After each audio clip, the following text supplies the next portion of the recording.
we're still within the frame of what's happening currently in South Africa. It's been spoken about all over the world. And we're going to talk about this. I know it's a very uncomfortable discussion. Yes, it is very uncomfortable. And a lot of people tend to run away from uncomfortable discussion. Not here. Speaking about South Africa. Let's watch this.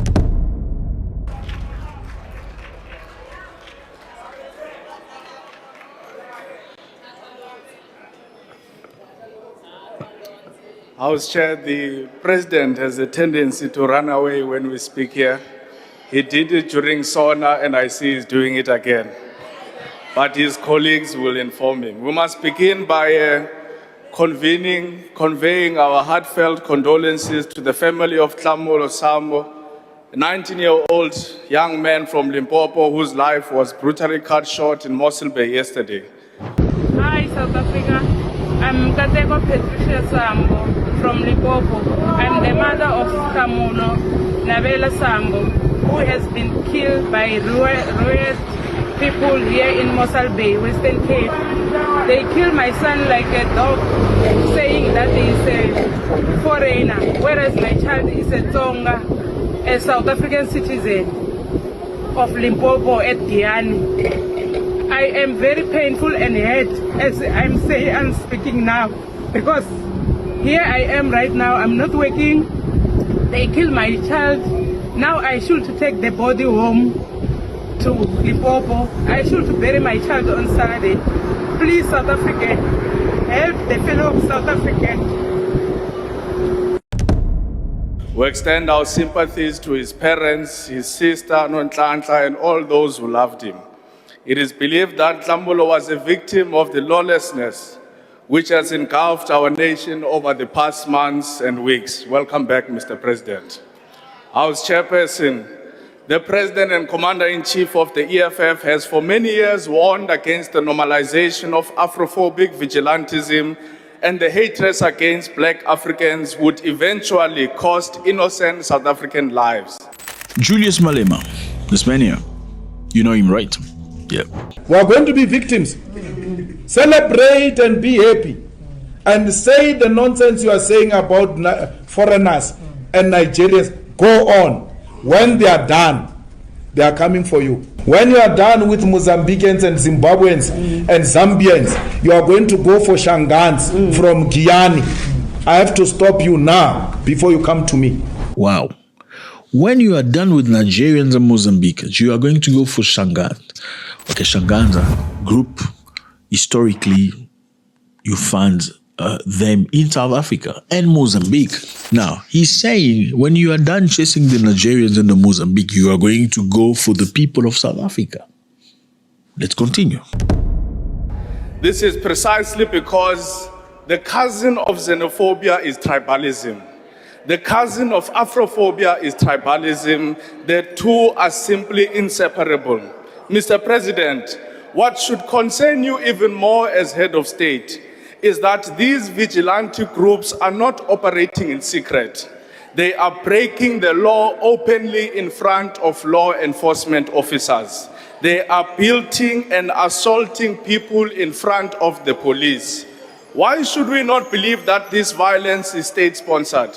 Why should we not believe that this anarchy is sponsored by you as the state when crime is committed in front of those who are supposed to be custodians of the law?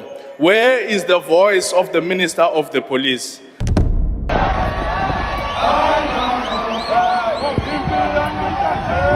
The police, they don't have resources and they don't have manpower to contain South Africans. The police don't have resources or manpower to contain South Africans. Let's continue. Mr. President, when you rise and respond here, you must reiterate and outline what you will be doing to address this crisis before more South African lives are lost. You must never get tired of explaining yourself to the people of South Africa. Mr. President, in your State of the Nation address, you stood before this House and committed to the employment of an additional 10,000 labor inspectors to protect South African workers from exploitation and address non-compliance with labor legislation. Where are the 10,000 additional labor inspectors, Mr. President? Your Minister of Small Business stood before South Africans and announced 500 million fund for spaza short for South Africans. Where is the 500 million fund for spaza short for South Africans? How many township entrepreneurs have touched it and felt it? Mr. President, in the same sauna, you promised the country a new university in Ekurhuleni, a promise which you made in 2020, by the way, 6 years ago. Yet the Minister of Education, Higher Education, has failed to identify a mere site, Mr. President. There is no site for a commitment that you made 6 years ago, no foundation, no construction team, and no building plan. Mr. President, these ministers clearly do not take you seriously.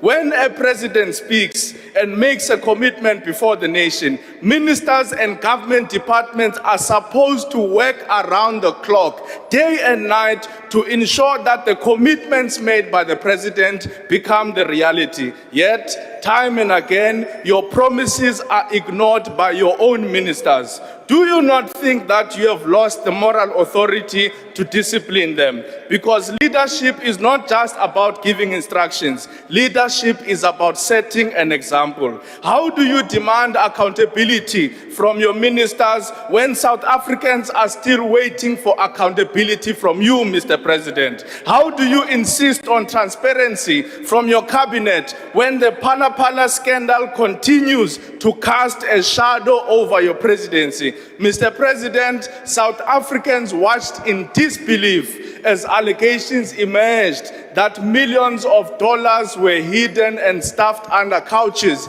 in your private farm and residence. They watched as questions were raised about how that money got there, how much was there, and why was that money not declared. I heard some members of the ANC raising a point of order. It's not the EFF that said the money was not declared, it's SARS and the South African Reserve Bank.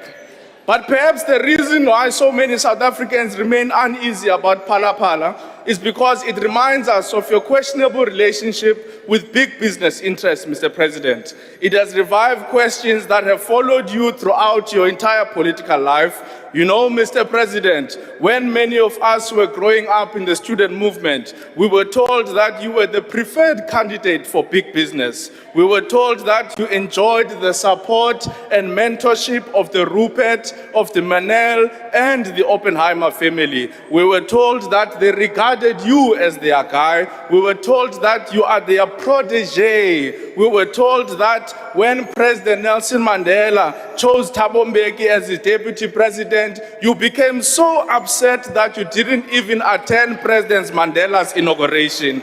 You left politics, Mr. President. You went into business, and years later you came back. So the question we must ask is, what made you come back to politics, Mr. President? Who persuaded you to leave business and return to politics? We ask this because South Africa now knows that you tried to resign as president on 2 occasions. And this is not a rumor. Your national chairperson of the ANC, sitting right in front of me, confirmed this thing. Yet somehow you remained. Who exactly persuaded you to stay, Mr. President? Was it really the ANC leadership? Was it really those who sit behind you in this house? Or was the pressure coming from somewhere else, Mr. President? Was it Stellenbosch which concluded that despite the crisis facing our country, you remain the safest pair of hands for their interests? Are they the ones who told you not to resign even when unemployment remains at catastrophic levels under your leadership? Are they the ones telling you not to resign even when millions of young people wake up every morning without hope of finding work? Are they the ones telling you not to resign even when workers struggle with rising costs, rising petrol, rising diesel, rising wages, deepening their further poverty? Are they the ones telling you not to resign, Mr. President, even when municipalities are failing to deliver basic services to our people? Are they the ones telling you not to resign, Mr. President, even when the Constitutional Court told you and your party that what you did was wrong by using your majority to try and hide the truth? Are they the ones who are telling you not to resign, President, even when your own conscience is telling you to resign, Mr. President? Mr. President, Phala Phala is your Achilles heel. You know, when we watch movies, chair, couches, furniture, and things like fridges, beds, and wardrobes are often used by criminal syndicates to transport drugs, to transport money, to transport weapons, and even to transport and traffic human organs. They use furniture to conceal the criminal proceeds and move things around without and avoiding public scrutiny. This is why many South Africans will struggle, Mr. President, to accept the explanation that this money just found its way into your couch. Because when you hide money into the couch, you must first damage the couch. You must cut the couch. You must create a hole in the couch to stuff that money in. So what exactly happened in your Phala Phala farm, Mr. President?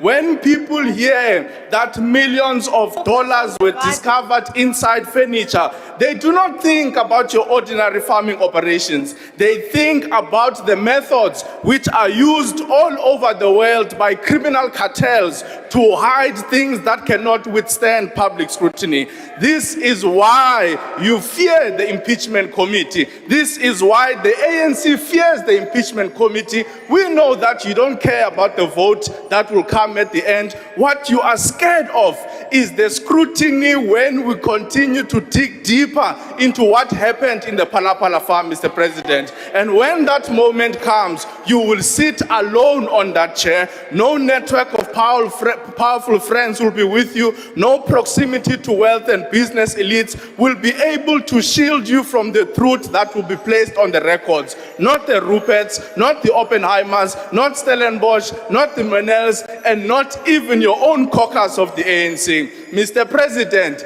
presidents and prime ministers across the world have actually resigned for far lesser things. They've resigned for simple lies. They've resigned for simple scandals. But even when the Constitutional Court says to you, you are wrong, you are insisting on digging your heels in. Mr. President, history will not remember you for Phala Phala alone. History will remember you for refusing an opportunity to resign, even when the people of South Africa wanted to give you a dignified and honorable exit. Do the honorable thing, Mr. President, and resign.